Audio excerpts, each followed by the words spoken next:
Rakisuamye nyenum wenu Kuthaun yelai family me Kutral mapu nyelai mante Kalfu mapu wenu mote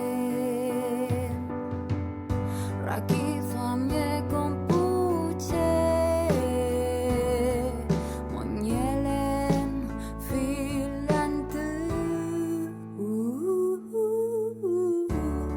Rakisuamyen yenum kamapu Kuthaun yelai femaya Yelai lem yumon kalaya Kakefeyen tu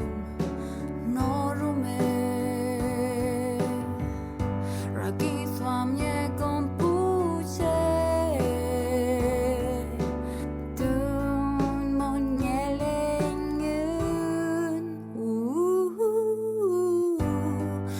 Fait pinge toi fait mal